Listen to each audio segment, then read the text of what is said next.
Assalamualaikum, hai, apa kabar Anda semua? Bersama saya lagi Nazir bin Abdullah.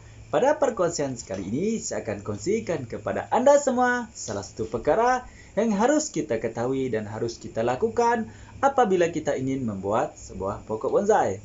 Baiklah teman-teman ya, sekiranya Anda ingin mengetahui apakah perkara yang saya akan kongsikan kepada Anda dalam perkongsian saya pada kali ini, pastikan Anda terus mengikuti perkongsian saya pada kali ini hingga selesai, oke? Jom kita teruskan.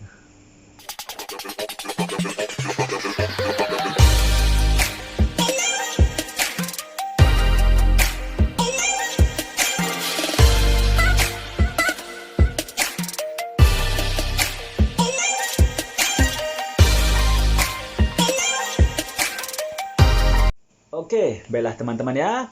Untuk perkongsian saya pada kali ini, saya akan cuba kongsikan kepada Anda. Kita sama-sama berbincang ya.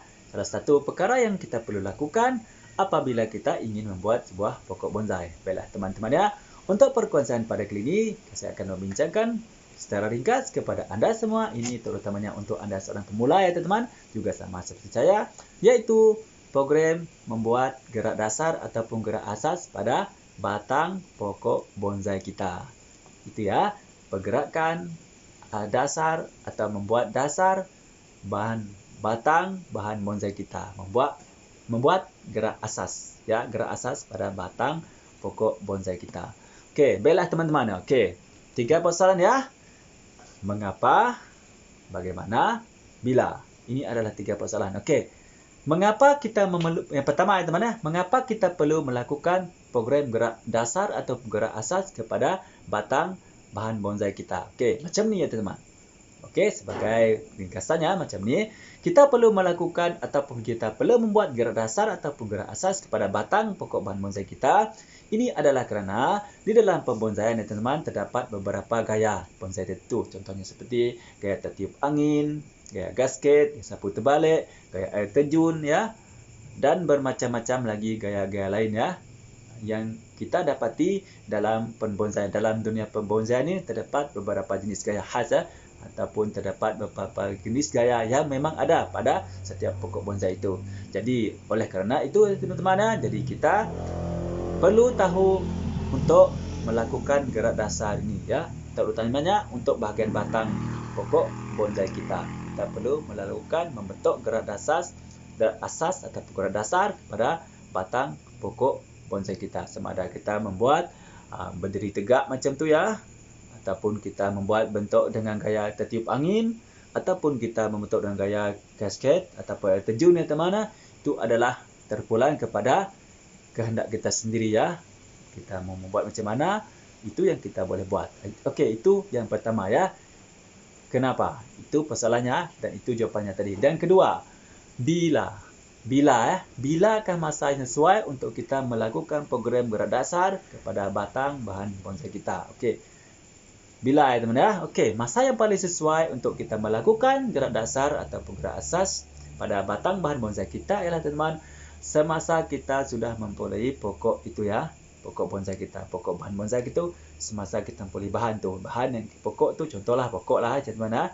Apabila kita ingin membuat, contohnya pokok ni masih berdiri tegak macam ni, masih lurus saja kan. Jadi kita fikirkan satu gerak ataupun gaya. Okey, contohnya kita nak buat gaya kerana tiupan angin. Jadi kita akan membentuk pokok kita seolah kerana tiupan angin, sama ada ke kiri ataupun ke kanan. Jadi tumbuh condong macam tu ya. Itu adalah kenapa kita harus membuat gerak dasar kepada batang bahan bonsai itu ataupun gerak asas ya. Itu adalah bila. Okey, bila harus kita lakukan program membuat gerak dasar ataupun gerak asas pada bahan bonsai kita. Jawabkan? Okey, jawabkan? Bila ya. Okey. Dan soalan ketiga, bagaimana? Bagaimanakah kita melakukan program gerak asas atau gerak dasar kepada batang pokok bahan bonsai kita? Okey. Terdapat berbagai cara yang kita boleh lakukan ya teman-teman untuk kita membuat gerak dasar atau gerak asas kepada batang pokok bahan bonsai kita. Okey, antaranya kita mengawat macam ni, kita menggunakan kawat. Okey. Tu caranya kita menggunakan kawat, kita liliki kawat ataupun dawai pada batang pokok ni. Lepas tu kita bentukkanlah bagaimana gaya-gaya kita inginkan kepada bahan bonsai kita itu tadi yang kita dah bentuk ya. Itu adalah caranya bagaimana. Okey, ada juga kita menggunakan tali ya teman. Kita ikat dengan tali, kita bentukkan dengan menggunakan tali. Ada juga kita menggunakan kayu, ada yang juga menggunakan batu dan bermacam-macam lagi ya, teman cara-cara yang kita boleh lakukan apabila kita ingin membuat gerak dasar ataupun gerak asas pada batang bonsai kita. Itu ya teman ya. Terpulang kepada kita, sekiranya kita memiliki dawai atau kawat, kita boleh melilit dengan menggunakan dawai dan kawat membentuk gerak dasar pada batang bahan bonsai kita. Sekiranya kita ada tali, kita gunakan tali. Sekiranya kita ada kayu, kita gunakan kayu ya. Dan kita boleh gunakan apa-apa saja bahan yang sesuai yang kita ada untuk kita membentuk gerak dasar batang bahan bonsai kita. Yang penting kita dapat membentuk. Itu adalah tajuk utama ya. Yang penting kita dapat membentuk gerak dasar atau gerak asas pada pokok bahan bonsai kita. Boleh teman-teman ya? Faham ya? Faham ya tadi ya? Okey. Bagaimana soalan tadi? Kenapa, bagaimana dan bila ya? Kenapa? Yang pertama tadi kenapa? Ingat ya? Kenapa kita perlu membentuk gerak dasar kepada bahan bonsai kita? Untuk membuat satu gaya supaya pokok bahan bonsai kita itu kelihatan menjadi sebuah bonsai ya.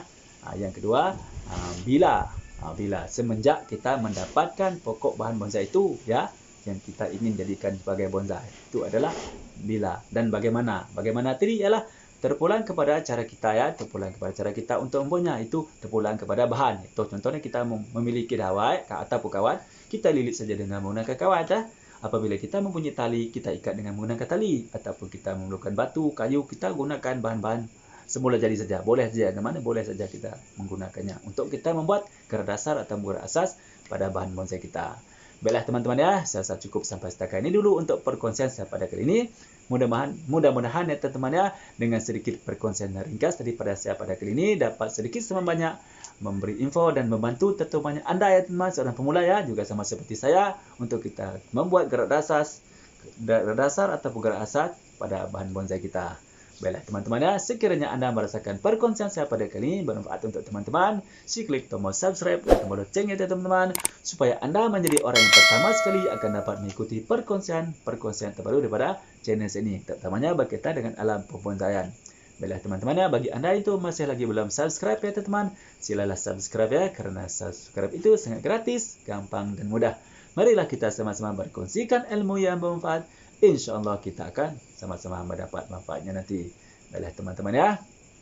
Seperti biasa teman-teman, sekiranya Anda memiliki soalan ataupun cadangan ya teman-teman, sila tulis di ruang komen ya. InsyaAllah saya akan menjawab pertanyaan Anda.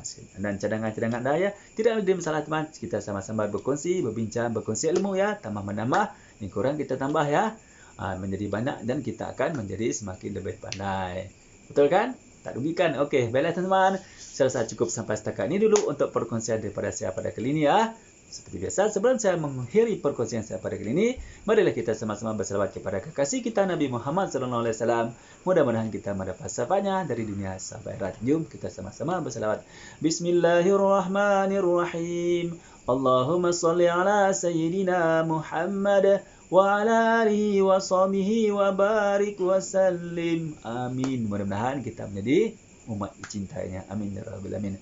Baiklah teman-teman, cukup sampai setakat ini dulu. Salam satu bi, salam bonsai. Jumpa Anda lagi di perkongsian saya akan datang. Bye bye.